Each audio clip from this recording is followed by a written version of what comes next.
Still, he was ready to run, would run in a second or two when his mental switchboard had dealt him the shock those two shiny yellow eyes had given him. He felt the rough surface of the macadam under his fingers and the thin sheet of cold water flowing around them. He saw himself getting up and backing away, and that was when a voice, a perfectly reasonable and rather pleasant voice, spoke to him from inside the storm drain. "Hi, Georgie," it said. George blinked and looked again. He could barely credit what he saw. It was like something from a made-up story or a movie where you know the animals would talk and dance. If he had been 10 years older, he would not have believed what he was seeing, but he was not 16, he was 6. There was a clown in the storm drain. The light in there was far from good, but it was good enough so that Georgie Denbrough was sure of what he was seeing. It was a clown, like in the circus or on TV. In fact, he looked like a cross between Bozo and Clarabelle, who talked by honking his, or was it her? George was never really sure of the gender. Horn on Howdy Doody Saturday mornings. Buffalo Bob was just about the only one who could understand Clarabelle. And that always cracked George up. The face of the clown in the storm drain was white. There were funny tufts of red hair on either side of his bald head. And then there was a big clown smile painted over his mouth. If George had been inhabiting a later year, he would have surely thought of Ronald McDonald before Bozo or Clarabelle. The clown held a bunch of balloons, all colors, like gorgeous ripe fruit in one hand. In the other, he held George's newspaper boat. "Want your boat, Georgie?" The clown smiled. George smiled back. He couldn't help it. It was the kind of smile you just had to answer. "I sure do," he said. The clown laughed. "I sure do. That's good. That's very good. And how about a balloon?" "Well, sure." He reached forward and then drew his hand reluctantly back. "I'm not supposed to take stuff from strangers. My dad said so." "Very wise of your dad," the clown in the storm drain said, smiling.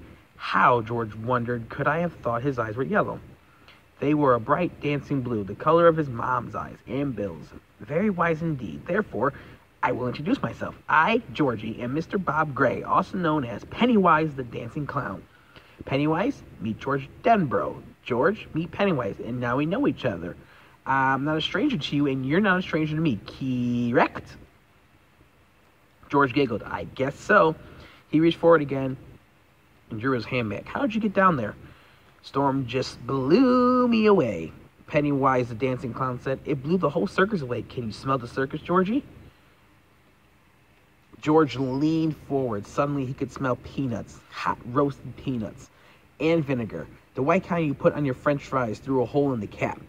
He could smell cotton candy and frying doughboys and the faint but thunderous odor of wild animal shit. He could smell the cheery aroma of Midway sawdust, and yet under it all was the smell of flood and decomposing leaves and dark storm drain shadows. That smell was wet and rotten, the cellar smell. But the other smells were stronger. "You bet I can smell it," he said. "Want your boat, Georgie?" Pennywise asked. "I only repeat myself because you really do not seem that eager." He held it up, smiling. He was wearing a baggy silk suit with great big orange buttons, a bright tie, electric blue, flopped down his front, and on his hands were big white gloves, like the kind Mickey Mouse and Donald Duck always wore. "Yes, sure," George said, looking into the storm drain. "And a balloon. I've got red and green and yellow and blue."